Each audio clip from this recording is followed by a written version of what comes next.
Good morning. God, what another beautiful, beautiful day. I thought I'd do a few things different this week. I thought, definitely going to do my jobs regardless, but there was a few confusions with the new plot and the old plot. And I mean, I had just a few messages saying like, why are you removing everything off the plot to put over there? Or why would you give up this plot when you've just done that plot? And I'm like, no. So I get it, some people might not know about the grapevine plot. So the other plot is further down the allotment site. I'm keeping the fig and olive plot, which is this one here. And then I'm having that plot over there as well. So these have become the two main plots for the channel.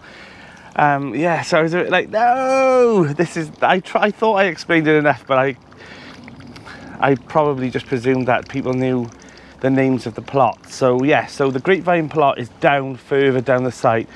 Ollie has already taken on that. I've still got time to remove things off there, but he's planting up the greenhouse already, starting to hoe some of the beds off, and he's going to start planting this. So it's great that he's using that space already. It's still my plot for a few more weeks, but slowly but surely I'll be taking things off there and introduce it to the new plot and onto here.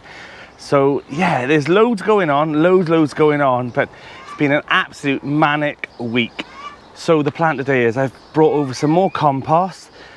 God, I tell you what, that's eating into my bank account, I tell you now, but it'll be worth it in the end.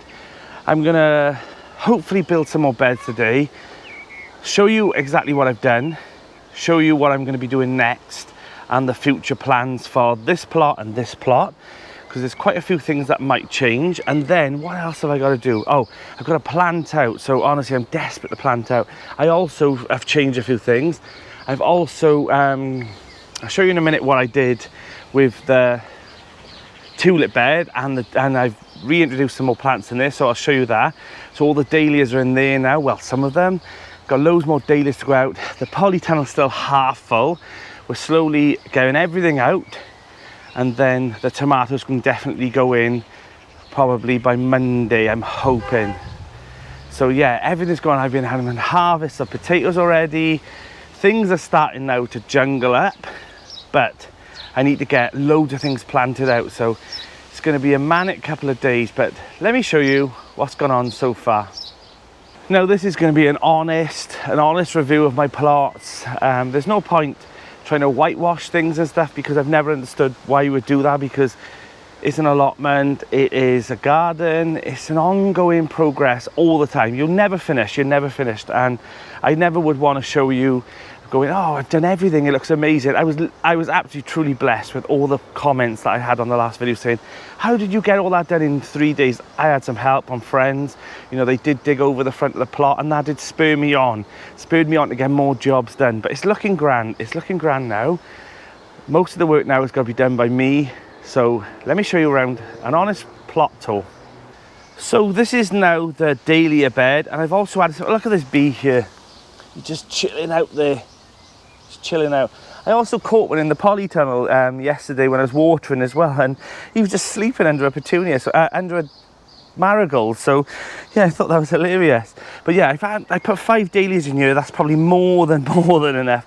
I've also put some Livingstone daisies around the outside, and some petunias as well, so they can overflow, and also some little small short, I think these are the teddy bear sunflowers. Now there's more than enough flowers in here. I actually thought some of these would be eaten off, but it's looking okay, and I think there's some straw flowers here, so hopefully this will be a massive floral bush.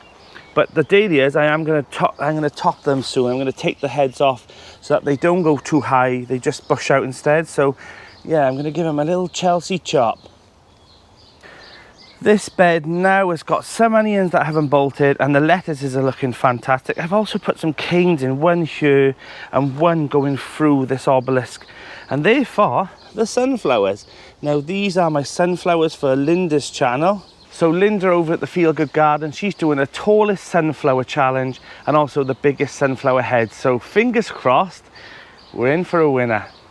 I'll pop a link to Linda's channel in the description if you want to go look at the sunflower challenge. If you're growing sunflowers and you join in, then yeah, pop over to Linda's channel. Let's carry on with the tour.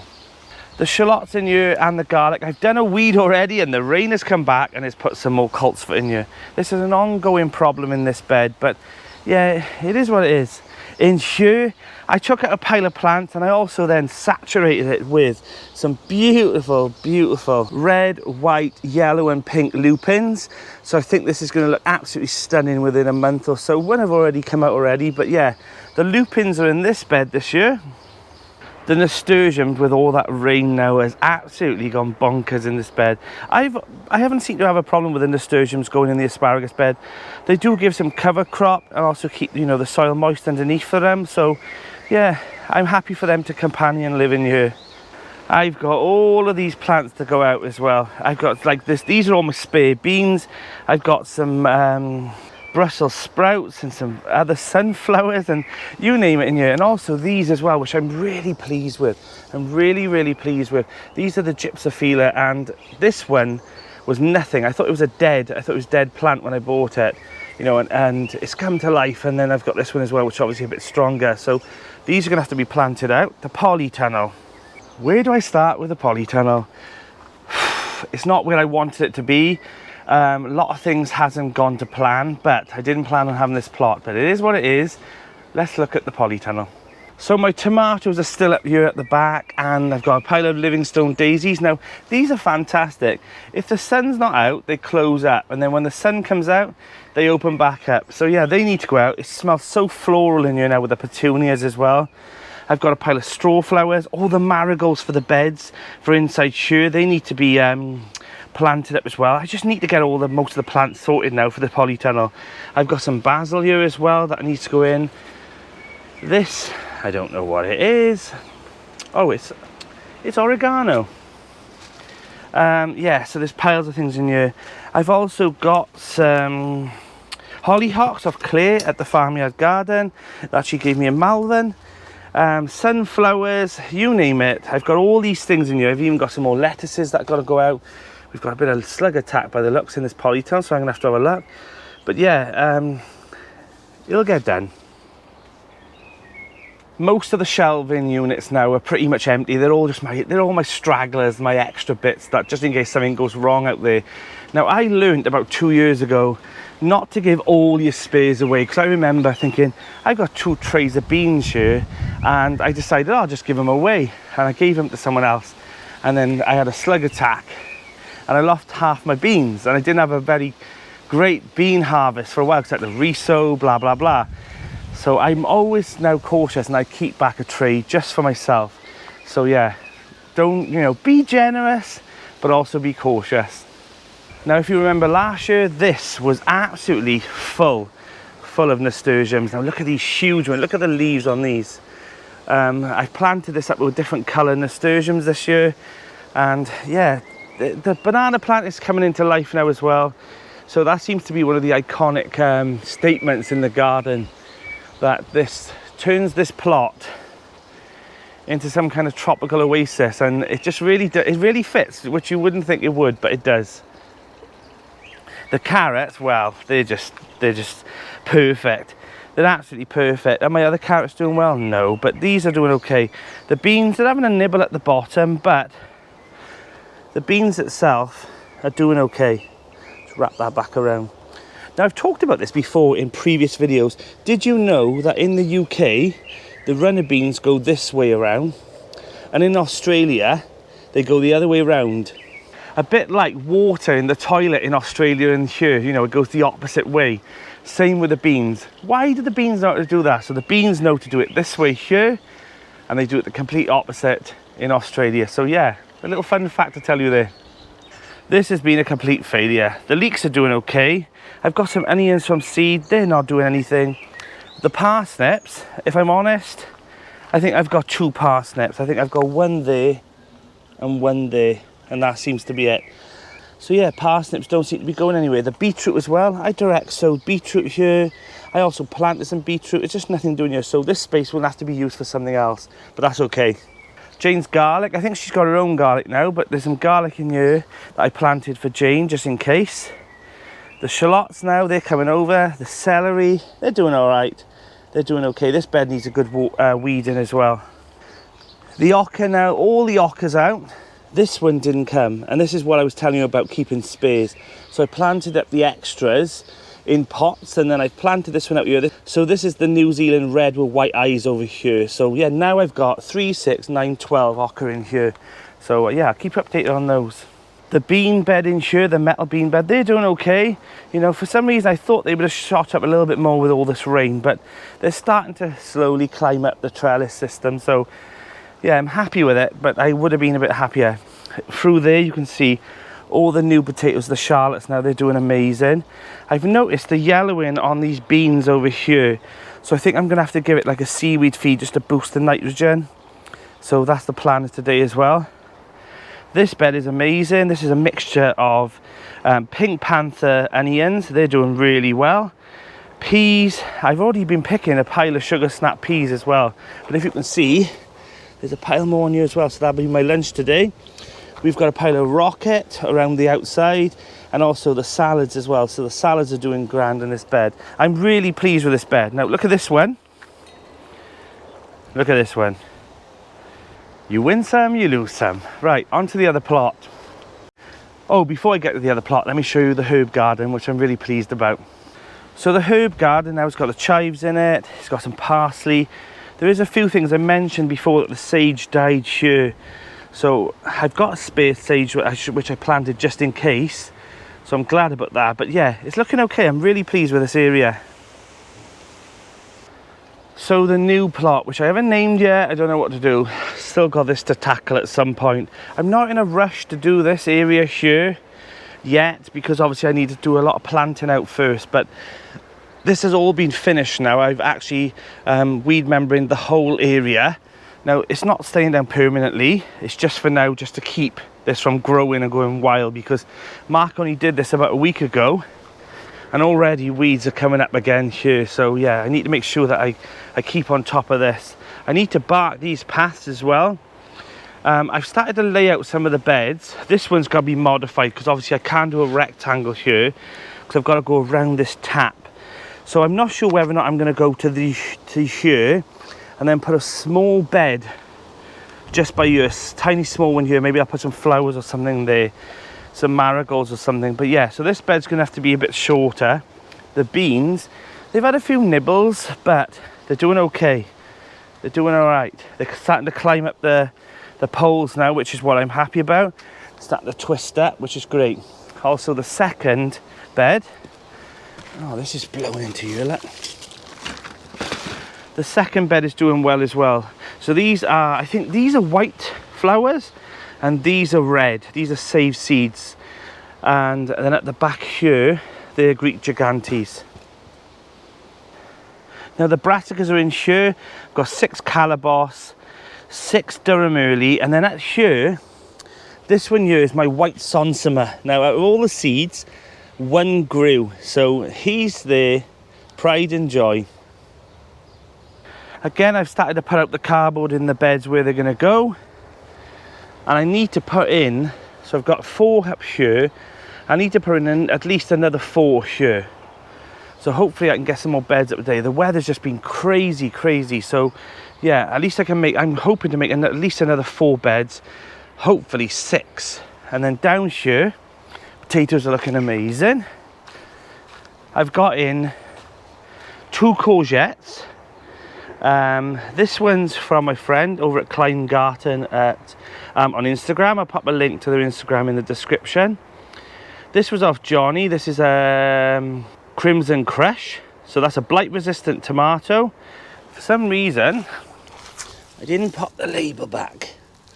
And then over here is my favourite, the yellow courgette. Now if you're wondering which courgette to grow for yourself, I highly recommend the yellow ones. They're more sweeter.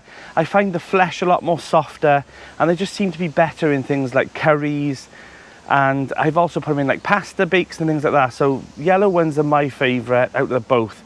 Now the green one, I think it's a green ball one, but I've also got another courgette plant that I'm thinking about, because the Crimson Crush has only been in a couple of days. I'm thinking about taking the Crimson Crush out and turning this all into courgettes. So maybe I can move that to another home. Over here I put in, now I showed you this on last week's video, but I didn't tell you what they were. So these are the speckled cranberry ones, like the ballotti beans. Now, if you haven't seen these before, they're absolutely one of those beautiful beans when you shell them. Here, I've put in some black turtle beans. Now, these are great in like rice dishes and things like that. They're looking okay, but it looks like they've been having a few nibbles as well. So, I don't know what's going on here. And here, I've talked about these before. These are the King Tut peas. Now, I can see there's been a bit of a slug damage here. I need to tie these up so that they're up off the ground. But yeah, these are the King Tut peas. Now, King Tut peas are like these bright green pods, and inside the most beautiful beans. Now, the legend is, I've talked about this before as well, the legend is that Howard Carter, when he excavated King Tut's tomb, he found jars of beans. Now, it's open to debate. He found the beans, he brought them back over to England, and they germinated a few of the beans, and then that's how the King Tut peas become a thing. So, take it as you want. I like to believe that it is true. But yeah, some people say it's not true. A lot of people say it is. But yeah, that's the legend of the King Tut peas. So if you haven't seen them, have a little look. And yeah, I got mine luckily from Ali over at the Rusty Garden, and also Audrey at Real Food Comes Dirty. So they sent me some, and maybe Robin did. But if Robin didn't, Robin Gardens as well. She sends me seeds all the time as well. But yeah, these were one of the things that I'd lost a lot of my stock on about a year or so ago, and I like growing them every year as well because they're lovely, beautiful flowers as well. So yeah, so King Tut peas. So the greenhouse I've decided I'm going to keep. I'm going to fit the door up as well at some point this week, and then start putting the polycarbonate back in. Now, it's a bit of a strange one because it's 90% polycarbonate and then there's glass all at the front. Now, I'm absolutely thrilled with that because I actually prefer to have all glass. So maybe at some point I'll change it all to glass, who knows. Now, behind the fruit trees there is this big mound of soil, and I'm presuming that the owners over time have just thrown weeds on, and it's just turned into this like mountain. Now, it's about 3 foot high at some areas, and also there's a rhubarb over there, but I want to cut back some of this hedge at some point as well, because the hedge is actually about 3 foot deep. Now, it doesn't need to be that deep. The birds are loving it, so I'm going to leave a bit of the area, but I also want to trim back some of the brambles as well. That's all I want to do, because this is going to be a job and a half. We'll talk about that now. So all this mound, I think I'm going to dig it out, fill up the metal raised beds that I've got coming for this plot as well, which I'll talk about in a second. So I think this soil then will be perfect to fill in there in the bottom. Now, people think having those metal raised beds, the best thing to do is to fill them up with compost. One, is really expensive to do that, and two, I found that it doesn't actually hold the water as well. So having a mixture of like a nice dense soil in the bottom, and then also then compost manure on the top, it works really well for me. The roots can really bed into that soil underneath, and you can still water it and feed it as well. So it does get, it's still getting the nutrient, but having that proper soil to hold that water is much better, I find. Let's talk about this.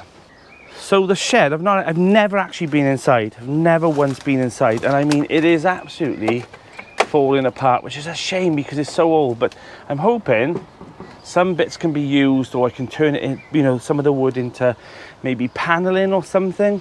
But yeah, I don't even actually know what's inside. I think there's a filing cabinet in there, and there's a nice window there which I really like, and then I like this like archway window. I really need to get inside. Should I get inside? Do you think I should climb in? Vote now, yes or no. Put in the comments, should I go in the shed? Okay, I'm going in the shed. Secateurs.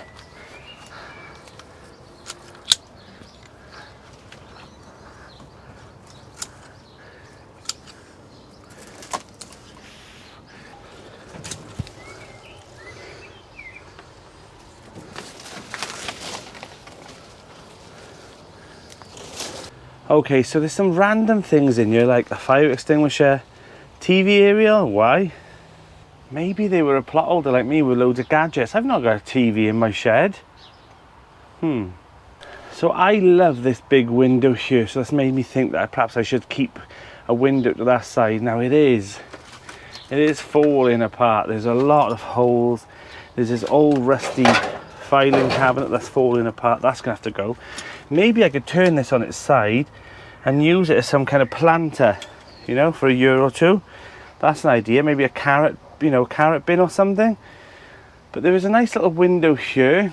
Now, it doesn't seem like there's any glass. Oh, don't look, there's a spider there. That's broken in that window, so maybe that can be reused. But the roof... Am I safe in here? Like, am I actually safe in here? There's like, the roof, it's got all nails coming down through. I don't know why that is.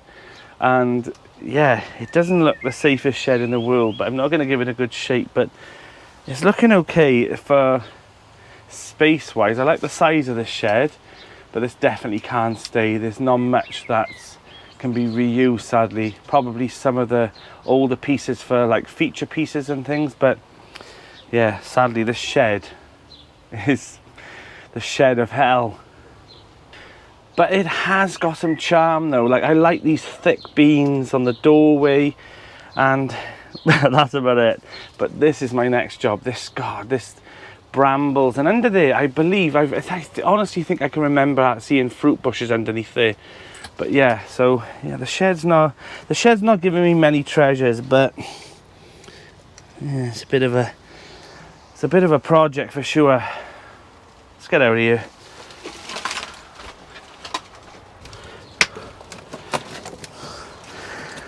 So the shed is in a bit of disrepair, so probably won't be able to, you know, keep that. But you know, there's plenty of things that need to be done before the shed. I've already got a shed, so I'm not really worried about it. But I've got amazing plans for this, and I'll tell you about them now. So the plan for this shed is to actually take it down, fit it up as a nice potting shed, so that in the winter and at the start of spring when it's raining, I can pot and have the doors all open at the front. That's the idea for it. Now I've got, I think it's 5 or 6 white framed, I think it's 12 panelled doors. Now I'm going to fit them up at the front all the way across so I can bifold them open. Now that's the plan so far, whether or not it'll change, but for now that's the plan for those. And I've got a couple of other windows and doors as well I'm going to fit in, so it's going to be quite light and airy in there. And I just like that idea of opening up the front of your shed, the whole front, and then put in a big bench as well that I can either wheel out, or I can just pot with all that open air and look at the garden. So that's the plan for that. So I want it to look really rustic, loads of big windows, and I'm still looking like on Facebook Marketplace and things like that for them to get them for free or quite cheap. So yeah, that's the plan for that, to have it all nice and rustic. A nice tin roof as well, corrugated tin roof, maybe something like that. So plans. So this area, I'm not sure what I'm going to do at the front there. Definitely want to have like a nice seating area there. There may be a water feature, who knows. This is obviously going to be all dug out because there is some bindweed in there. It's the only bit on the plot. So everything else, now people were asking, why did you move as well? The grapevine plot's got a lot of maize tail and a lot of bindweed all down that side of the site has. But up here, as you can see, there's nothing at all except for this bit here. So that can be tackled on. There's no maize tail on this plot, and that's one of the things really winds me up, is that maize tail. And I'm sure you have as well. So if you've got ideas of how to get rid of it as well, because other people would very, very much value that. The grapevine plot's got it on there. Fig and olive, and this plot hasn't got any maize tail and very, very little bindweed. So I'm really lucky, and there's nothing worse in it and having a lovely plot and you're working really hard on it, and every week you come up, you have to keep pulling up these plants that you don't really want there. So yeah, let's get back to the garden. So yeah, like I mentioned, this area here is still undecided what's going to happen. This is going to become the new fruit area. Now the fruit cage is actually perfect. I've measured it, and it's actually exactly that length to the concrete path. So this is 4 meters, and I think the fruit cage is 3.9, so it gives me a little gap at the back, which is perfect. And then this is going to go, and I was going to put it quite at the front, but I don't want it to overshadow anything else. So I'm going to bring that down to the middle area here, put all the gooseberries, blackcurrants, blueberries and things like that inside there. Then this area at the front, I'm going to have a bark path, which is probably going to be the same as this one here, going across. And then in front, I want to put some metal raised beds I've got from Veggie, which I'm going to put a video up soon with for that. I'm going to put a big massive metal raised bed down the front of there, so it'll unify both plots. And inside here then I think I'm going to put all my tulips in there for next year. So that's the plan, and then the dahlias and so on. So yeah, so far so good. So I hope you enjoyed that little tour and explained a little bit more about what's going to happen soon and all.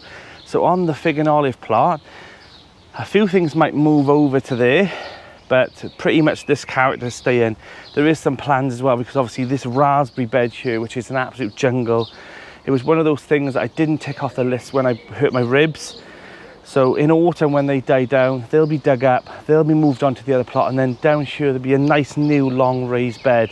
I think I'm going to put the compost bays over to that plot as well, maybe at the back. So I'll have a nice stretch of land here to play with next year. And you know how excited I get about empty land and what I can do with it. So yeah, that's the plans anyway. So if you've got any plans or things that you think I could incorporate on these gardens, honestly, pop them in the comments, because I'm always looking for new ideas and things to trigger my mind to think, actually, I don't want to do it that way, but I've got an idea from what you've said. Or I read the comments, think that is genius, an absolute genius comment. So don't ever feel like you can't comment and stuff on my channel, because I don't mind when people giving me ideas. But what I do mind is when people don't watch the video and then they say, took you 30 minutes to tell us that you're leaving. No, I wasn't leaving, and it didn't take 30 minutes. Sat on that chair for 3 minutes and explained what was happening on the video. Watch the video. So the lining now is working a treat. Now, if you think that it's not full up with that, it's because I keep dunking in my watering can, and then, if you can see, it's dripping here now because I just emptied up this barrel to fill it back up. So, turn the tap off and the water feature turned itself off as well. But yeah, this is actually now just keeps filling up, and when it rains off the gutter in, I then fill it back up into here and then back into here. So I just keep dunking my watering can in when I need some water. So yeah, it's perfect. This is actually working really well.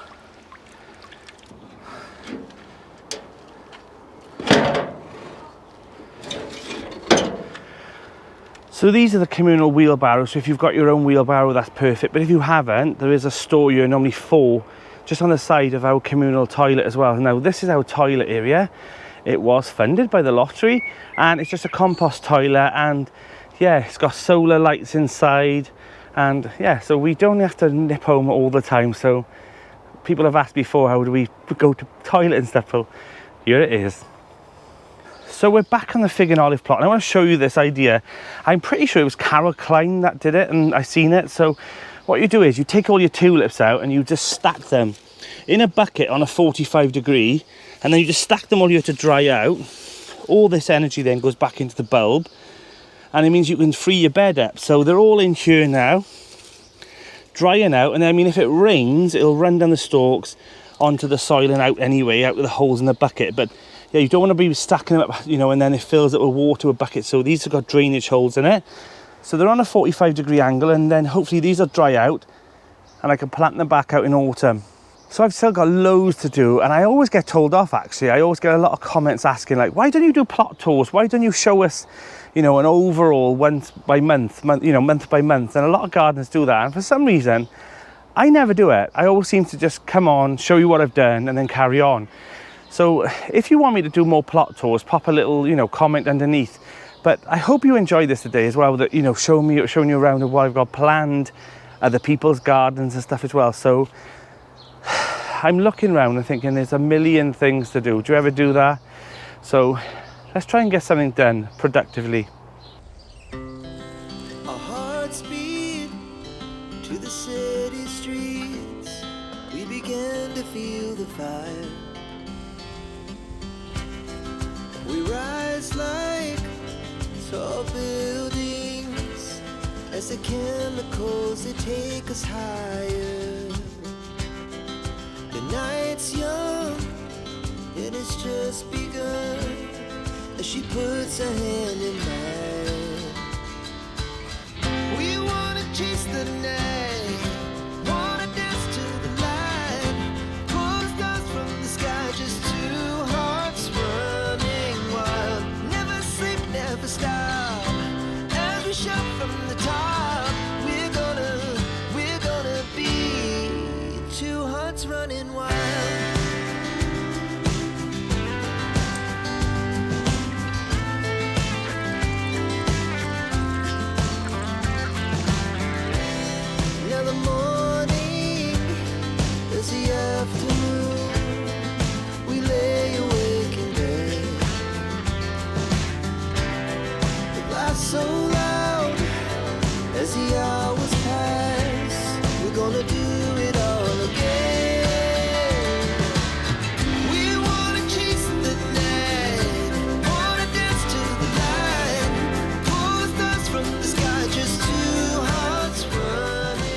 So that job's done. So in here, I think I've got about 21 swede. Now on this side is my favorite, the helenor.